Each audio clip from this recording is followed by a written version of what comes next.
2, 3. We are not live. We are not live, but we are alive. Hello, lovely Gary. Hello, Rachel. Hello, Gary. Hello, lovely YouTuber. Today, we are going to be making a little book. I know. We're going to be doodling, painting, folding, making a book, and then you can add to that book on your travels. So I think a wonderful idea brought to us by Mr. Gary Mills. So if you would like to skip ahead and go straight to that, you can. Before you go, though, please give us a thumbs up. It helps us to get into the algorithm. It's easy. You can just do it right now. Go on, tickle the thumb. Go on, tickle the thumb. It's just down there. It's down there. Just click, click, click, click. Oh, lovely. I felt it. I felt the earth move. So if you would like to do that, thank you so much. If you'd like to leave a comment at the end of the video as well, that would be wonderful. Push it out into the algorithm. But Gary and I always have a little chat about mindfulness before we do anything else. If you want to go straight to that little exercise and make that book, we will see you there in a few moments. So goodbye. But if you would like to stay with us now, hello, welcome to the mindfulness section of this broadcast today. So lovely, Gary. Do you know, I was having a conversation the other day in the old Starbucks. Wasn't old Starbucks, that's a complete lie. It was actually a Nero. It was with Trudy Wood, you know, our lovely quilty lady. Yes. Yeah. And we were chatting away and we were talking about the sort of, you know, how we've changed in the last 3 years and all the things that have happened to us. And we were talking about forgiveness and how it's always good to forgive other people, because otherwise it's just like carrying a bottle of poison and expecting them drink it and you drink it, something like that, whatever that phrase is. It's just good to forgive people, get it out of your system. But I said to her, do you know who I think is the hardest person to forgive? And she said, who? And I said, ourselves. And I was thinking about this. It went, and you know, I did a reel about this today actually, but isn't it true, Gary? If you came to me and you said, Rachel, I am so upset with myself, I really hurt someone, or I'm upset with myself because I stayed somewhere I shouldn't have, and I'm so angry with myself and I let myself down and I can't forget it, and I would say to you, Gary, you need to forgive yourself. As long as you were working on yourself. If you were just going to go back and do it again, I'd go, you need help. But if you were like, I'm really trying to work on myself, but I can't quite forgive myself for letting myself down or for hurting that person, I would say you have to forgive yourself, because if you don't, you are just stuck. In order to move on and get over things and change our behaviors, you have to let go of something. You have to forgive yourself along the way. The thing is, Gary, if you came to me and said that, that's what I'd say to you, and I would really mean it. But if I was looking in the mirror, I'd be saying, well, Rachel, you were stupid, weren't you? It was your fault. And we cast shame on ourselves or anger. And we shouldn't. We should be kind to ourselves, like we're kind to our friends, if we're being honest with ourselves. As I said, if you've done something horrible and you keep doing horrible things, well, then you need to get that sorted out. But if you're genuinely sorry, you're trying to move on, you're trying to change yourself, then you need to forgive yourself. And I think that's the hardest thing to do, but we need to do it. What do you say? We do. No, I do. And I think many people out there talk about, you know, forgiveness, forgiving yourself and giving yourself the space to make mistakes. And like the key thing is realizing you have made a mistake, or you've done something like, oh, I've let myself down. Like, yeah, have a talking to yourself in the mirror, but then try your hardest to try not to do it next time. Or if that situation arises again, handle it differently. If we could all have that at the time, we wouldn't do anything. But in hindsight, then we think, oh my God, why did I do that? But sometimes these things need to be done because it moves us forward. You know, that nothing is an accident. I don't believe that everything is there for a purpose. And so if we have done something and we've let ourselves down, or think, oh God, there is a reason for that. And it might make us move on. It might not. We might get just stuck in a loop. We only, as you say, it's hindsight. You only realize those things when you've learned that lesson. And so when you were in that loop or doing that thing, that's just because you knew what to do in that moment. That's what you knew to do. Because of your traumas you've been through, your behavioral patterns, you haven't learned your lessons yet. So you were doing those things because that's the only way you knew how to cope. So that's why you have to forgive yourself. As I say, unless you were doing it because you were just horrible. That's different. Most people do it because they make mistakes. And sometimes it will pop into my head, something I'd done or said or whatever.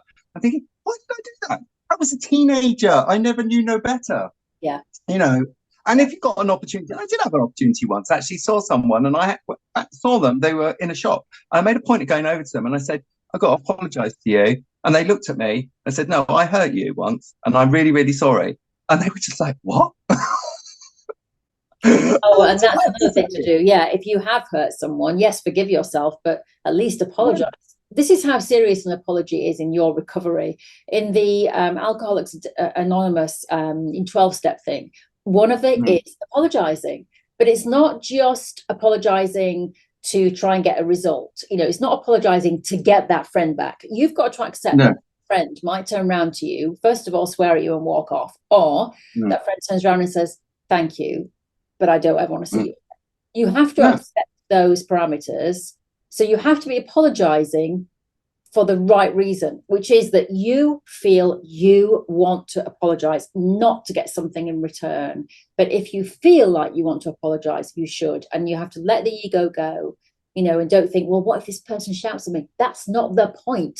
The point is in order for you to move on, to forgive yourself, one of the things is atonement. That's part of the 12-step progress. Not that I'm an alcoholic, but you know, everybody knows that it is part of that thing. You have to apologize to people. I had someone who apologized to me. They were an alcoholic recovering, and it was about 5 years down the road. I just got an email out of the blue, and it was a very sincere apology. And there was no kind of like, so can we meet up again? It was a case of, I need to do this. I'm doing it to various people. This is what I did to you, and it was wrong, and I am very sorry. And it was wonderful, Gary, because there was no forward communication, but I just wrote back, "I appreciate that.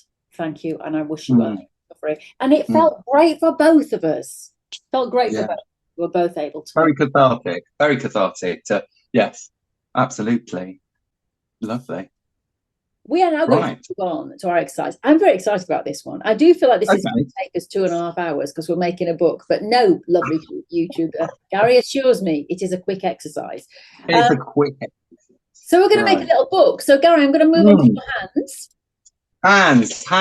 Hands are here. Let me show you. Right, I'm going to show you. I love making little books. I love making little books with little pictures in, little things that were once a picture. So say for instance, I think if I showed you this in this little book, these flowers or these stylized flower shapes that I've got in here, this was one of our CraftyMonkies tutorial exercises that we did. So if you look back, you'll see these, and I just made them into a book like that. I make some books and they become sort of just with line in them and stuff like that, that later on I'll draw into these and they become little landscapes or little things. I'm much happier to have a book that's already got some marks in it and then draw over the top of it than white pages. And I think if you followed anything of my art classes, that I'm really adverse to white paper. I like to make a mark on the paper, or at least color it with something before we start drawing or mark making on it. I think it takes the pressure off. So what's this one? I think, this one. Now, this one, Rachel, we just was discussing that. Who is this with this one, which was the painted leaves? We had a guest tutor. Crystal Tan, an amazing watercolor artist. And that is our playlist, our Tea Time Tutorials. It is a session with Crystal. You'll see her picture on the front cover. So with Crystal, she got us to sort of paint these very painterly little variations on a leaf shape. Well, I had it in my my little stash of all my artwork and stuff. It's just, one of my doodles. And I thought, do you know what? It'd make a lovely book. So I've cut it all up and I've given it a cover. And now it becomes a lovely little book with just lovely little pages of color. I can doodle further into these. So I just keep it as just lovely colors. Anyway, we are going to make this diddy little one. Very tiny, very small. I've put... So we're going to make a little cover for it. So it's going to have a cover and it's going to have pages. And the pages, I'm going to make you color the pages. So this one, again, it was just a sheet of paper that I just had I had some red paint on, and I just put some red paint on it. And I'd had this for ages. And I thought, right, I'm going to do my little sample with that. It's got a little like cord coming off it. So you can just like wrap the cord around and then just put a little bow in or a little knot so that you can close it. So that's like so. So it is lovely. And you can make these any size. Once you've learned the principle of making this little book, you can upsize it. You can even downsize it and make the most miniature little book out of something that you've seen. Or something that you've got that you want to do with. Right. Let's make a start. What you need is you'll need a piece of A4, fairly nice quality paper, though, you know, you could make this out of copy paper if you want to. I always say that, you know, just use what you've got, but that size, an A4 piece of paper makes that size book. Obviously, if you've got A3, A2, you're going to get bigger and bigger books.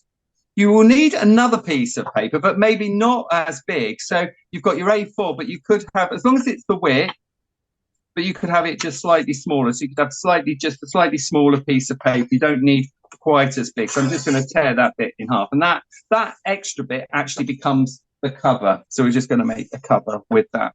I've got my paints, something painterly by the side of me, some water. I've got a glue stick, or you could use PVA. I think Rachel's going to use PVA. You might want to use a ruler. So you might need a ruler, sometimes comes in useful. Something to crease with. So you could use your finger. You could even use maybe the soft bit of the scissors just to do the creasing. So you've got to do some creasing. What else do we need? I think that's, oh, and a bit of cord. So a bit of cord to tie around it. Let me just get a bit of cord. So you could use, let me find my bits of cord.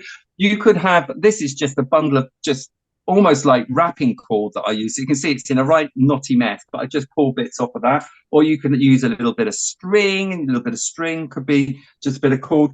A little bit of masking tape or a bit of tape just to hold the cord, but it's not necessary. Okay, let's get started.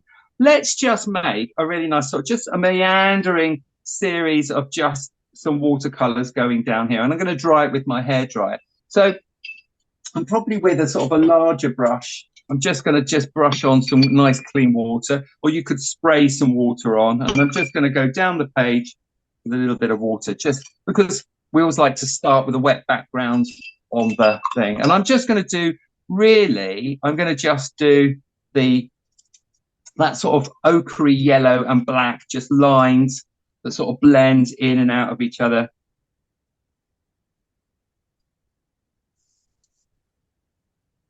Really, I'm just adding some color to it, not too much. And then I'm going to take, I might just dry that, let that bleed a little bit.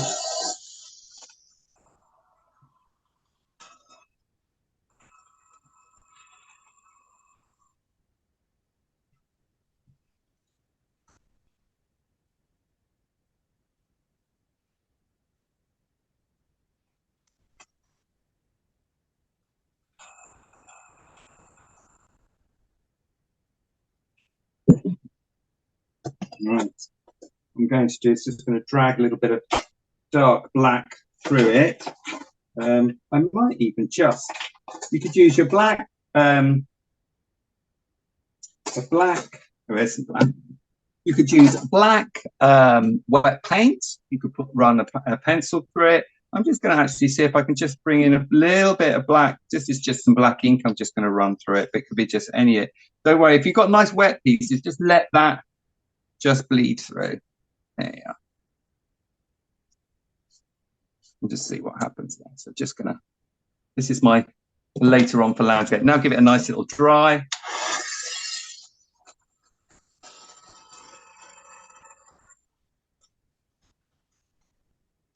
If it starts to, you've got like pools of paint, then you can always just lift it up with a little bit of kitchen towel. If you think, well, that's never going to dry in a month of Sundays because I want to get it done now. So you can just lift it up with a bit of paper towel and then carry on painting.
So when it's dry, it should be sort of that it feels boned as dry as well. You might want to take just like a pencil, and you might just want to make just some random marks across it as well. Just some really rough random marks. Try not to think, oh, I'm going to do linear lines or anything like that. Just some random scribbles over it. You can even, my favorite trick as always, you could add just a little bit of just a few splats on it, just a few. Give that another little dry to pat that off.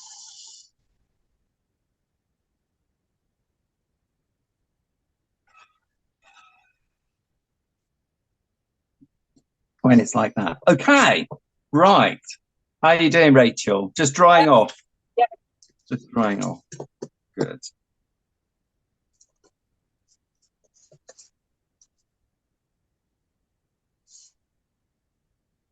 You know what I liked about the drying off with the hairdryer is that it does move all the like it moved my black ink along, all the drips moved, and I like that because it gives it once again another kind of free flowing shape, really.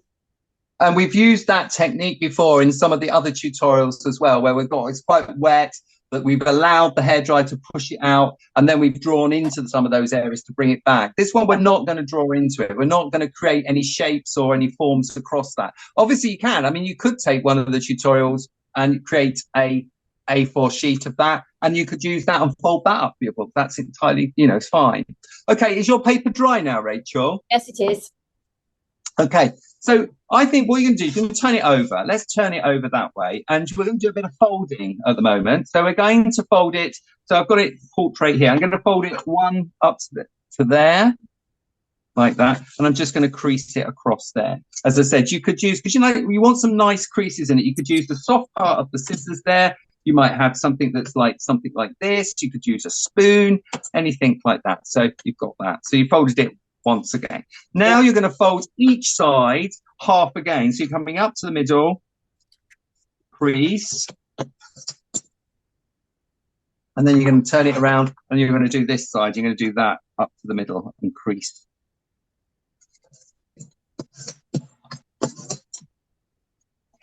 Like that.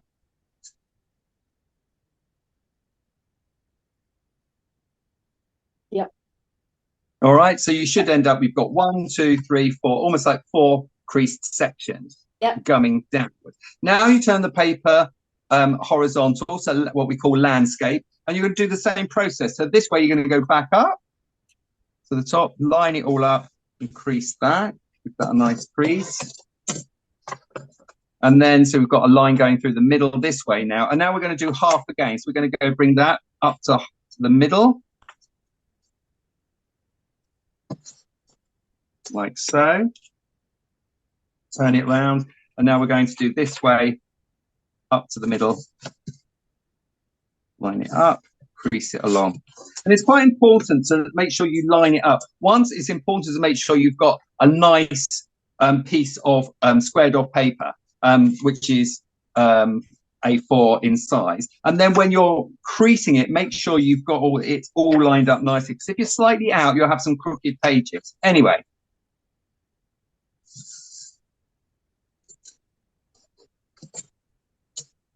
Right, what am I going to find? Okay. Yeah. Open it all up. Now have it on your now have it in front of you, and have it landscape like this, and just seeing the back. So you're just having a look at the back. All right. Now I'm going to use a coloured pencil so you can see it, but you could use an ordinary pencil or something. And these are going to be guides where you're going to cut. So let's start over here on the far right. I want you to count 1, 2, 3 boxes down, and just put a little dot there in that last little box in that corner there. Yeah. And then put a ruler or something, and then you're just going to then line up from there. So you get a line, and if I come up to camera and show you, I've got a line coming down from there to there.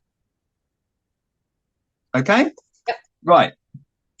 Now, rather from the top, come from the bottom in the center, and you're going to count up 3 blocks this way. 1, 2, 3, put a dot in that corner up in there, and then draw from that dot downwards to the bottom of the page, like so.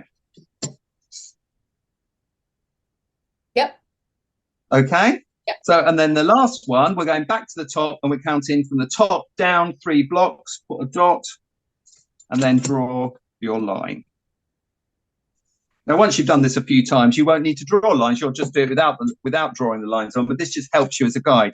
Now, on those lines, you only cut the lines. You don't cut beyond. So for instance, I'm going to cut one. I'm going to start from the edge here, cut down with the scissors. You could use a blade if you wanted to, but we're going to use scissors today. And I'm only cutting to that red dot there, to there. And then I'm going to turn it round, and then I'm going to cut up from this end up there. And I'm going to stop. You see, it starts to form that sort of shape. Turn it round again, and I'm going to just cut from there to the red dots and stop. Okay. So we can flip it over like so. So this is now the book. So this is now going to be a little book. And we're going to, what I would suggest is fold this in on itself. So you're going to start off in one corner and fold down, through, and down like that. You see that? So it was opposite ways each fold. Yeah. Yeah, 1, 2. So you've got like a concertina. Now you've got this here. So now you're going to fold this way. Yeah. And then you're going to start folding up to the end. Yeah. Okay, now fold that way and start folding this way. Oh, hang on, I've lost you now. I'll come out again. So I'm going to start from the top. So we start from the top here. We fold that way. Then we fold that way. Then that way. Then we fold that way. Right. That way.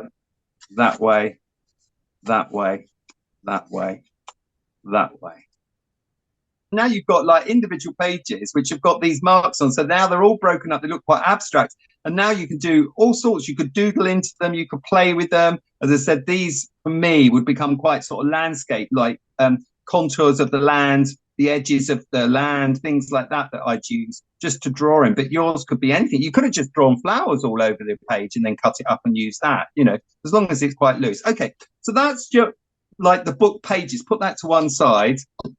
Over here, I'm going to put that there. I like so. You're going to make your cover. So you're going to do a decorative cover for it. So again, you can use the same process, but maybe a little bit simpler. And the process is, the cover's only got to be as wide, or really as wide as the book itself. So you can see it's what more than I need really. But you're just going to maybe less complicated. You might just drag one line through. You might just put one line and it can connect with what's inside. So I might just put that through there like that. I might just give it a little dab so it doesn't run wild. And then I'm going to just dry it. Just do that.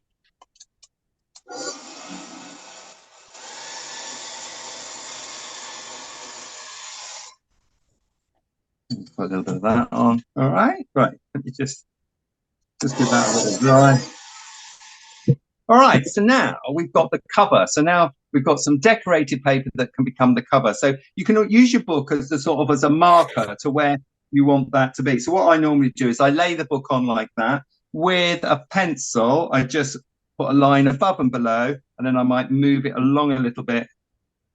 Again, just line up, eyeball it, and then just use a ruler just to join those lines up. And then they can become, you can cut those like so. So you know that you're creating a strip that is as wide as your book.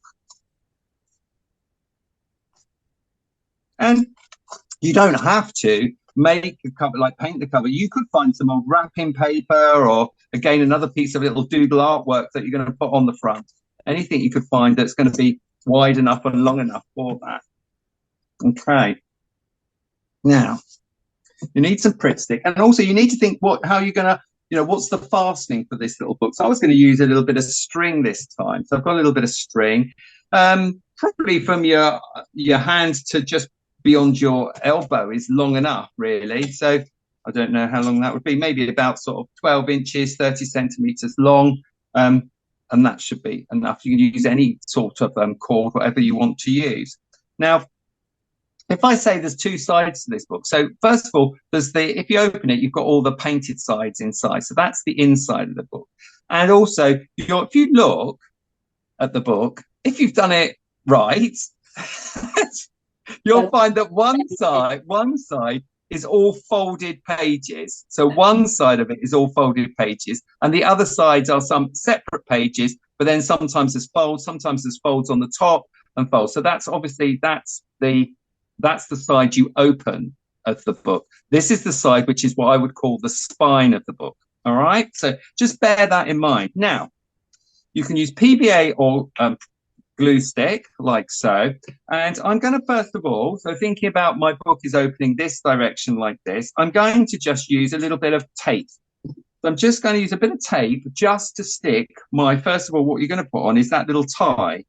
So you're going to put the tie on, stick it down with a bit of tape. You can glue over the top of this. I'm just putting very random bit of tape. I'm going to make sure that's really nicely stuck on there like so. So that's sort of stuck, and it's stuck in the middle. So you think, that's what I'm going to wrap the book and close the book with, or sort of tie it up like so.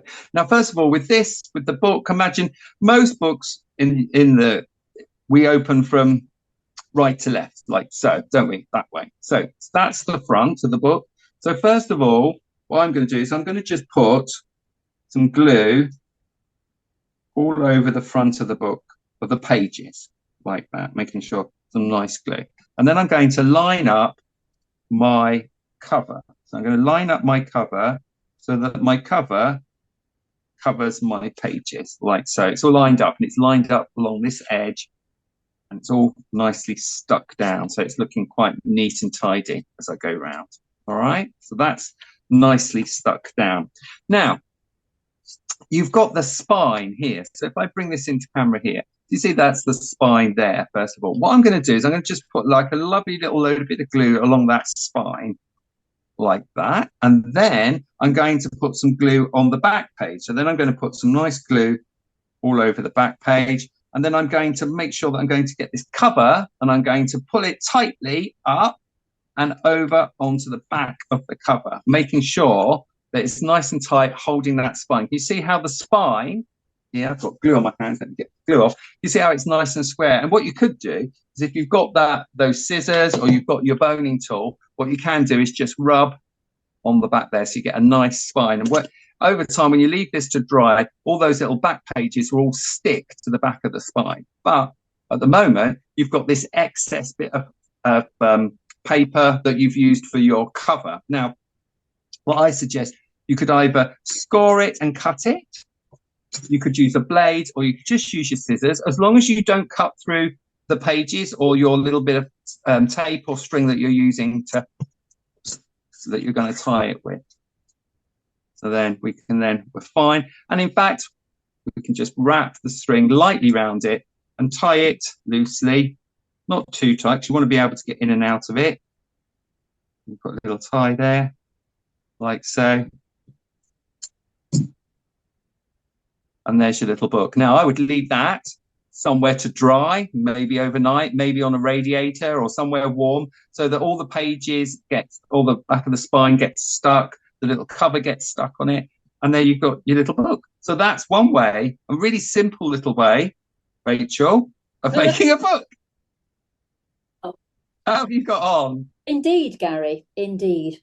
Well, I'll show you my book, shall I? Okay, let me add in my spotlight. So that would be stuck to that first page. So when I open it, it looks like that. Yeah, no, it's fine. The pages are fine. They're fine. Yeah. Your cover is slightly too big. Do you remember when I lined it up and joined the lines together? So my cover is exactly. So it's almost like you've got to cut off. Open the book, Rachel. Don't just cut. Don't just hack at it with a pair of scissors. I've hacked it. There. Okay, I'll do it properly. Right. Okay. Open the book, Rachel. Open the book. Open the book.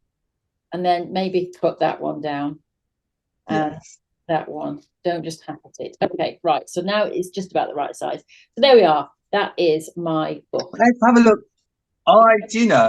I like, because that's what I like. I like doing this, and this is why I make my little books and do bits and pieces. And I think there is a little bit of leeway that you can trim off, maybe if it's got a little bit out of line, but you have to start with a nice square piece of paper, and then you have to keep those lines really nice and tidy while you're doing it all. Very good.